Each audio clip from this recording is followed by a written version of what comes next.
a page, a medieval page, somebody who's in training. He's not like one to apprentice for a knight. I feel like he's an apprentice for some type of a doctor, some type of a medicine man, or something like that, because he's in a room with a desk and a lot, like huge volumes of books all around him, so bookshelves and things like that. And I feel like he's studying medicine.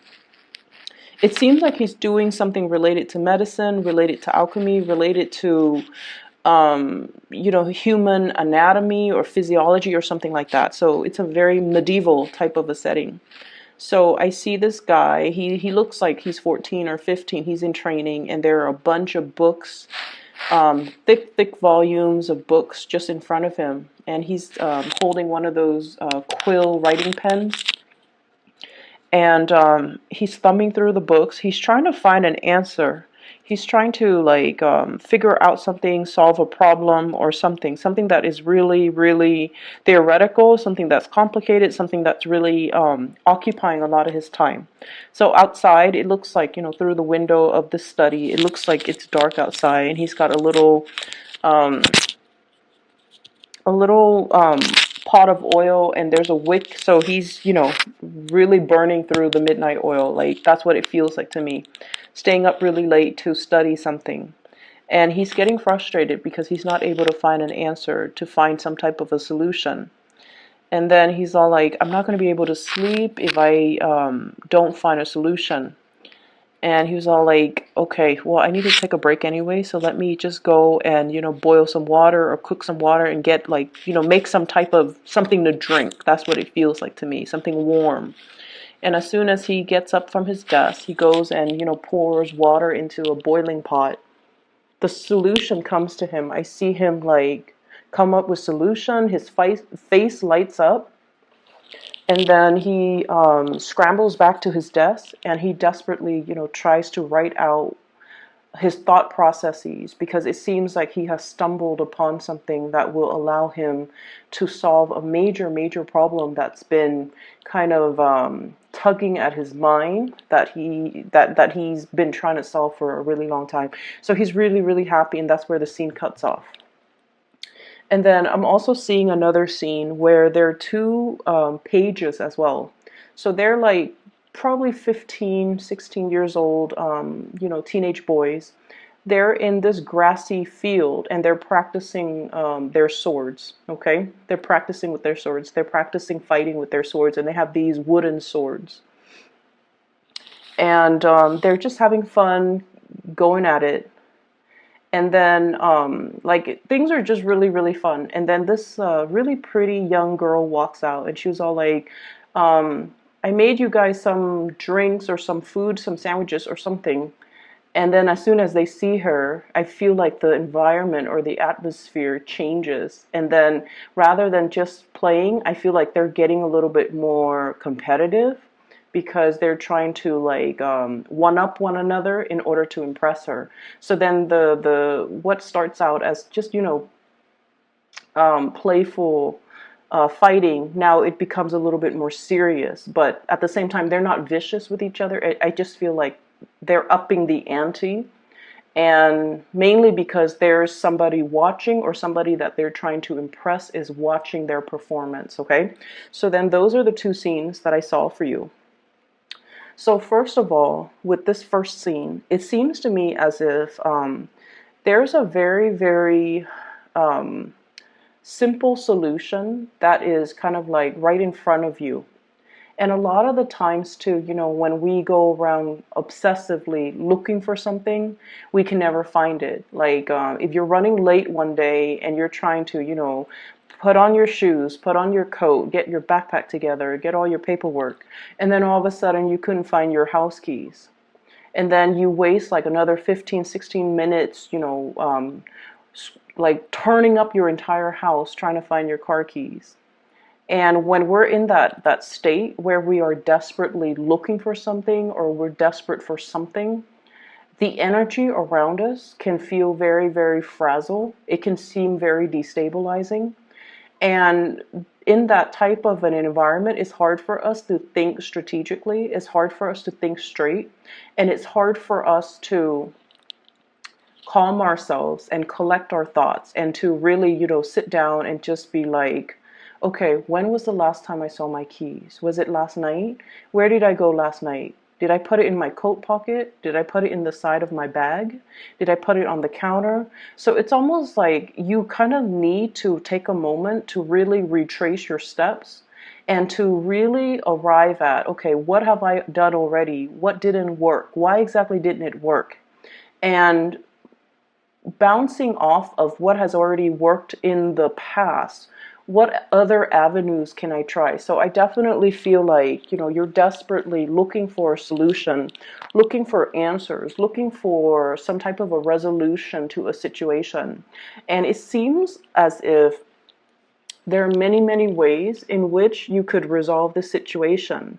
But I almost feel like the easiest answer is probably right in front of you. So you need to take a moment and, try to really lay out all the options and all the possible choices so that you can arrive at probably the fastest and the quickest solution. Okay. So I'm sensing that many of you have been dealing with some type of a stressor in your life. And I feel for some of you, it might be like work, career, status, prestige, money, finance. Okay, so all clumped up in that arena. And the reason that I say that is because we have these two cards that are coming through.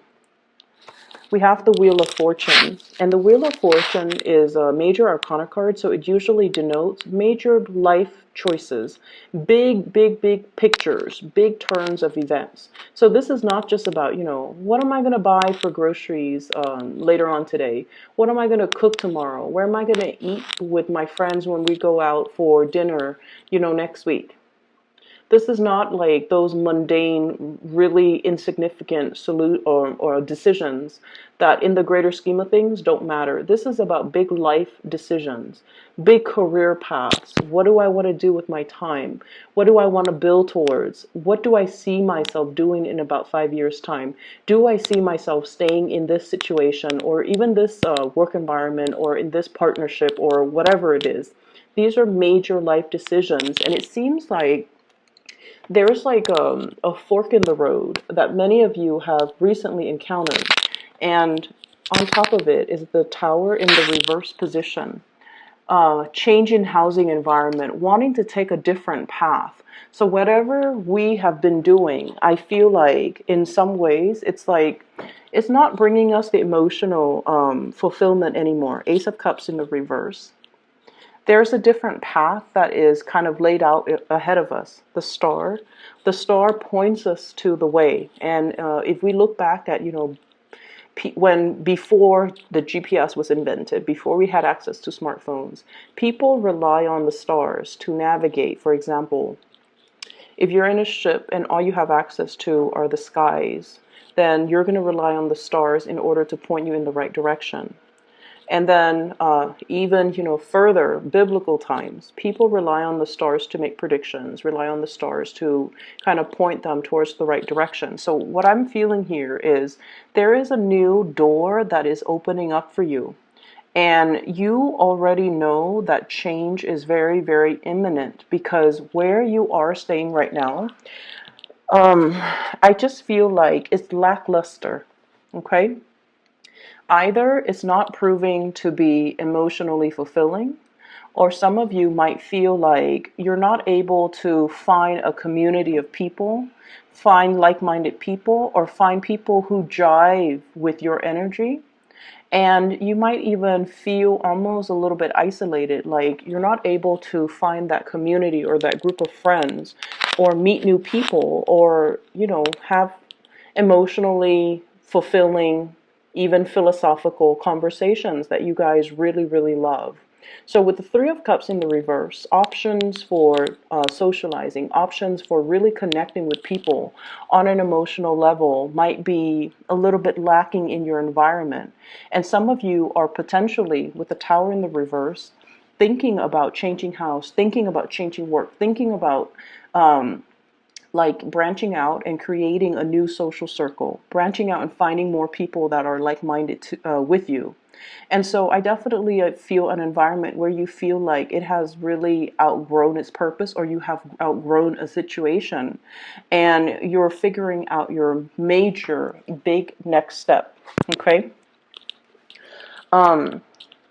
So that's what I'm feeling here with that first imagery, where the answer is actually right in front of you. And I almost feel like, you're coming into this sense of awakening as to what you need to do, and how this major new revelation or information or way of doing or solution is really going to help you propel you to the next phase in your life. Some of you might be in some type of environment where you have to produce. Okay, there's either a lot of like sending and forwarding. I'm seeing with the large volumes of books, a lot of research. Even I see some people who might have to disseminate information to a large group of people. So, for example, if you're in a work environment where things are very structured from the top down, the top sends out memos as to how to do procedures, how to get things done, how to properly do something. You read all the emails, all the attachments, and then you have to find kind of like rewrite it into layman's terms for the common people, and then you have to forward it to all the people so that they know the exact procedures or the exact protocol as to how to do something. So not only are you, problem solving for yourself, you also have to explain it in a way where it reaches a large audience and it's digestible. So you're breaking down really complex things, concepts, ideas, abstract things and concepts and ideas, and you're trying to make sense of it, not only for yourself, but how to teach it or how to give that information out to other people. So it's almost like a transfer from more of a theoretical framework or more of a theoretical realm into more of the practical realm.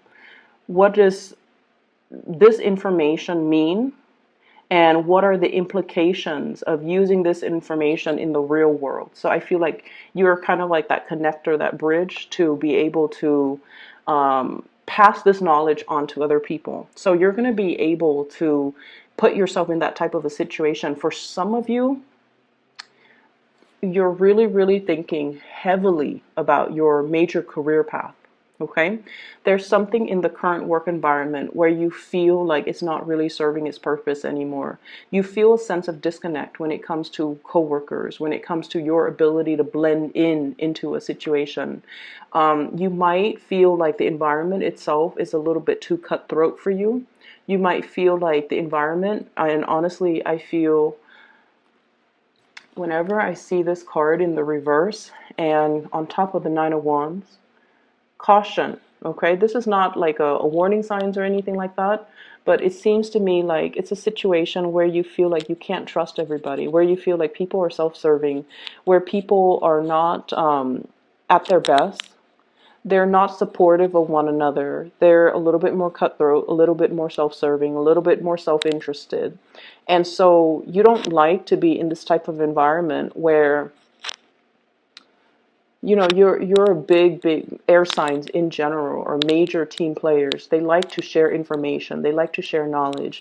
They like to crowdsource. They like to, pick ideas or pick other people's brains or share thoughts. Okay, share knowledge, share processes, share best practices.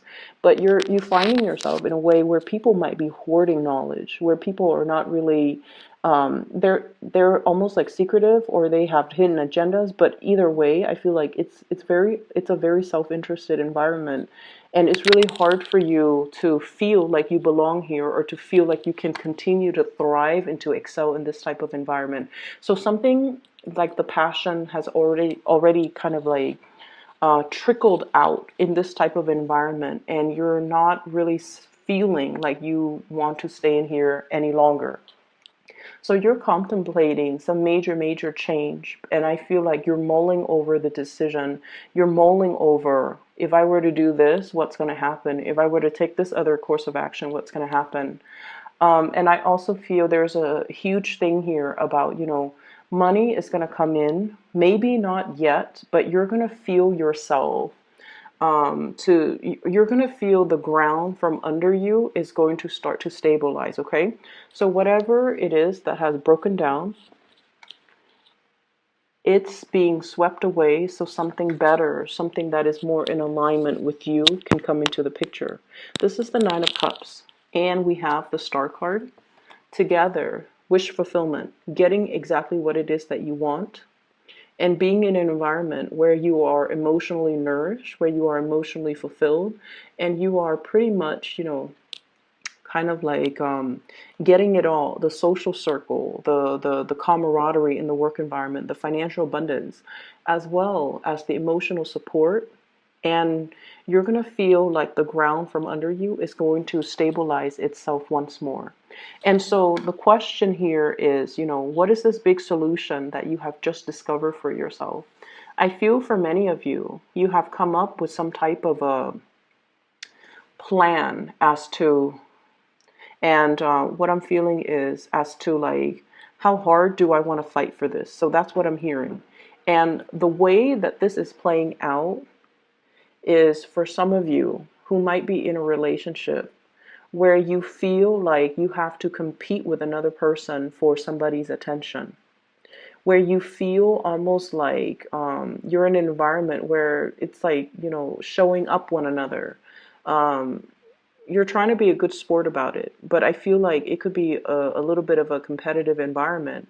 And competition is not something that Libras feel comfortable thriving in. So an environment that's conflictual or competitive or too cutthroat, that's not something that you want. That's what your shadow side, the Aries energy, really, really likes.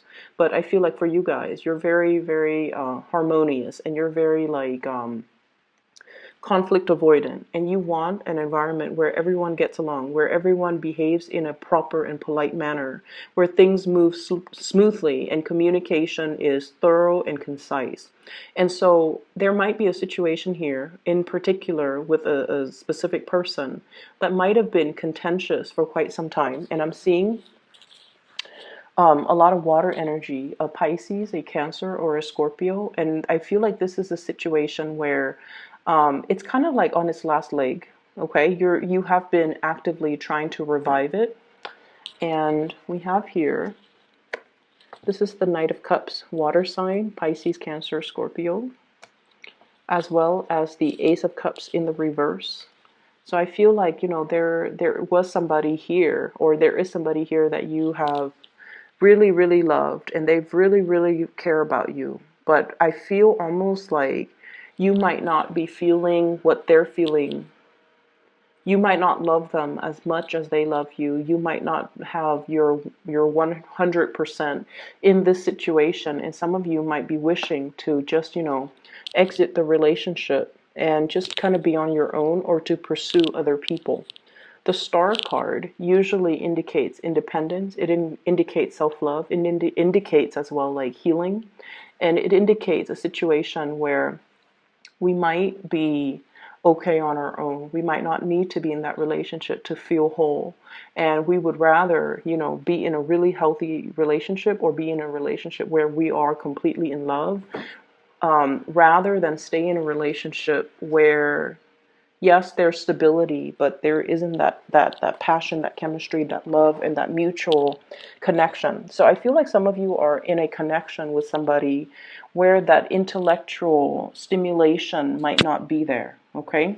And the communication as well. It's like you don't really see eye to eye. Eight of Wands, fast, swift communication and contact. And communication where you say one thing and they just get you. You don't have to over explain. In the reverse, it can create communication issues where two people have to constantly over explain, or two people, just communicate on different wavelengths. And so it's not really conducive to a very harmonious type of a relationship. You might even have different hobbies, different interests, different activities that you do. And one person wants to do this, another person wants to do that. And you're starting to see these glaring oppositions, as well as these glaring life choices where I feel it's almost like the differences are starting to drive a wedge in the relationship rather than bring you guys together. And then I'm also feeling for many of you shaking off some type of a restriction. Eight of Swords, okay, the mental prison that we put ourselves in, the unknown, not making a decision because there are too many choices, too many possibilities, and we don't want to make a mistake. And this is a card where somebody is often very, very hard on themselves, and you know they don't want to fail. There might, I'm hearing as well, limited resources to do all the things that we want to do, so we can only pick one of those options, okay? And we don't know which one is the best one for us yet, because we're stuck in this headspace where we are constantly doubting ourselves. And what I'm feeling is, if this is a work situation, I feel like you have other options that are available for you that will be more emotionally nourishing. So make sure your emotional needs are met first, and then the financial situation will kind of flow in. If this is a love type of a situation, I definitely feel there's another person in the picture. And I feel like this, you have another, so I'm seeing like two energies. One person might be from the past. One person might be somebody that you're with right now. So in a way, both people might still be from your past. Like you've known them before, but one person you're involved with, and you're not really sure whether or not to continue. And then to continue with, you might not trust this person as well. And then I see another person that you haven't been romantically involved with. And I feel like you're looking back at this person from your past, and you're possibly thinking, should I give this a try? Should I give it a go? There might have been some recent stoppage in the communication with this person. So I'm seeing possibly a fire sign: Sagittarius, Aries, Leo, water sign, Pisces, Cancer, Scorpio, Aquarius here as well. And I'm sensing many of you are looking for a new start, looking for a new path forward. And I feel like you're waiting for the other person to see if they're 100% on board with you so that you can move forward with them. And what the spread is really telling me is that they're preoccupied with a lot of things in their own lives, and they're not going to be the one to give you that clear sense of direction. I feel like somebody has been kind of impatient with you because you might have taken a really long time to make a decision. And I feel like they feel like they have already left the ball in your court, and it's time for you to make the move and to move forward with this decision. So this is what I feel is your energy as the air energy. You have to be the one to kind of break yourself free of the self-doubt, and you have to be the one to make the decision, and you have to be the one to move forward, because the other person's just like, I'm done, you're taking too long, or the ball's in your court, now you need to move. Now you need to, you know, bring your A game. Now you need to do a slam dunk. That's what it feels like to me. And so while you're stuck here, one of the things that I would advise is, I'm feeling this is pretty much your advice card running right down the middle. We have here the Star, and this is pretty much the yes card. Should I go forward with something? Spiritually, the answer for you is yes. Should I move forward with a person? The answer is yes. Should I move away from a person? The answer is yes. Because it's not really serving your emotional stability, or it's not really adding to your emotional happiness in the long run, and you have other things that are going to be able to do that for you, okay? So the second message, or the second image that came into the picture with the two kids fighting, and the girl comes into the picture, and then the boys become a little bit more harsh or more aggressive when it comes to showing off their swordsmanship. What it means to me is things can be very, very nice and all fun and games, right? But whenever we have something at stake, or whenever there's something on the table, which is, there's something there, there's a prize, or there's ramifications, or there are consequences, that's when we get ourselves into this situation. And that's when we find ourselves overthinking, overanalyzing, wanting something pretty badly, and afraid that we might not have the skills, wanting something really badly, Nine of Cups, and we might feel like we're afraid that we don't have the skills, we don't have the proper preparation, that we're not good enough, that we're not really sure if we should go for it. And the thing is, if you don't go for it, you will never know. Okay, so you kind of have to take the initiative. You kind of have to take a few risks here to get you closer to the things that you want. Okay. So I will leave it at that. I hope the reading is helpful. For those who are still emailing me regarding private readings, I am no longer doing private readings, but I do have a psychic that I've used her services for quite some time, and I highly recommend her if you're looking to get a reading for yourself, for spiritual guidance, or for someone you know. I highly recommend that you book a reading with her. Her name is Bridget, and she is phenomenal. I left a link to her scheduling website in the description box below. So if you like to do that, just click on the link. I will talk to you guys